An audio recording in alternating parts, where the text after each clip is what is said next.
Dans la séquence précédente, j'ai évoqué le bien vivre ensemble, les notions de limite, le cadre de la loi.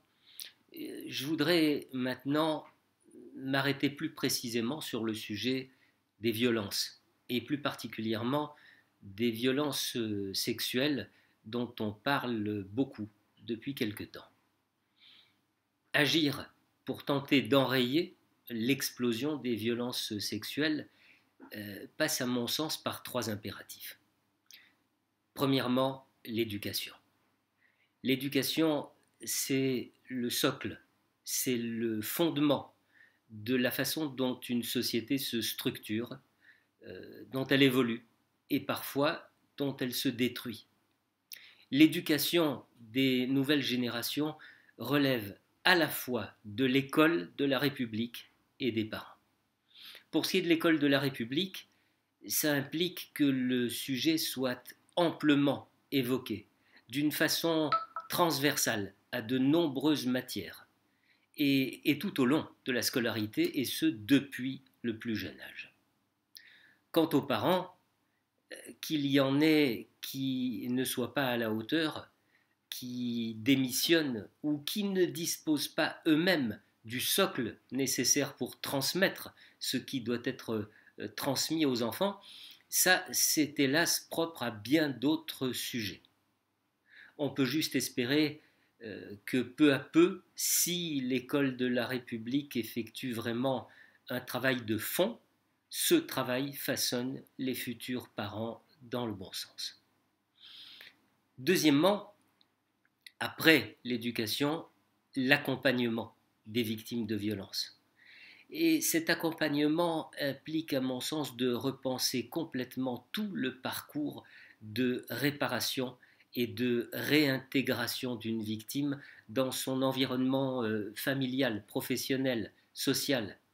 Cela va de la formation de tous les personnels accueillant des victimes à la prise en charge de ces dernières sur le plan psychologique et médical. Et là encore, évidemment, l'État doit être au premier plan de l'action. C'est sa responsabilité de réparer s'il n'a pas su ou n'a pas pu protéger le citoyen. Et c'est seulement à la suite de cette action de l'État ou en parallèle quelquefois que le tissu associatif peut intervenir pour offrir ses précieuses ressources.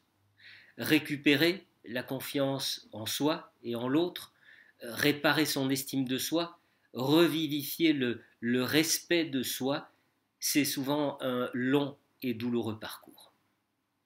Enfin, toujours dans après la violence, il y a le sort des agresseurs. Et là, il faut que la punition soit exemplaire. Exemplaire, c'est-à-dire qu'elle ait une valeur d'exemple, que tous les outils policiers, judiciaires, législatifs soient modifiés, optimisés pour que cette exemplarité soit bien réelle. Parce qu'il n'y a rien de pire pour une victime que de voir son agresseur garder la tête haute. Le châtiment est alors pire encore que l'agression parce que la notion de justice perd de son sens, de sa valeur, de sa crédibilité. Une punition exemplaire, ça signifie parfois une privation de liberté. Et je parle d'une privation réelle, pas d'un sursis. Et parfois, il est impératif de frapper très fort au portefeuille parce que les deux principaux pouvoirs dont use un agresseur sont le pouvoir de sa force physique et ou celui de sa force financière. Il est nécessaire de le castrer des deux côtés.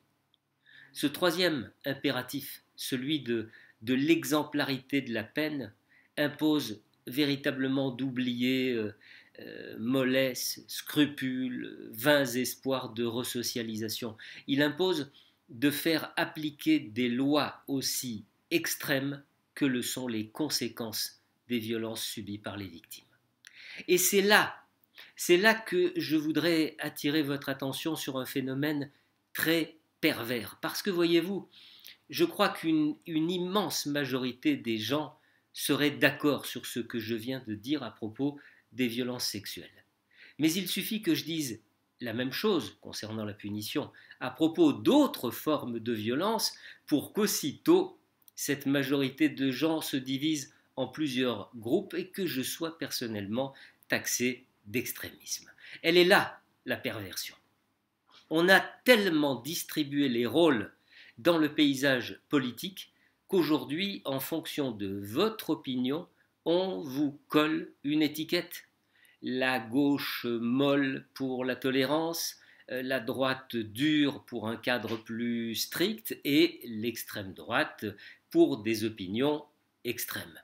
Alors que finalement, tout le monde devrait être d'accord sur le fait que la loi doit être respectée et que si elle est bafouée, il doit y avoir punition. Plus longtemps on a été tolérant, plus longtemps on s'est laissé déborder par l'intolérable et plus la punition doit être sévère. Qu'il s'agisse de violences sexuelles, de violences policières ou de violences envers la police, envers les pompiers, envers l'autorité en général et bien sûr envers n'importe quel citoyen. Alors, alors de peur d'être taxé d'extrémiste, beaucoup de gens se taisent et on s'imagine qu'ils sont tolérants. C'est un jeu véritablement très pervers qui a été imposé à notre société.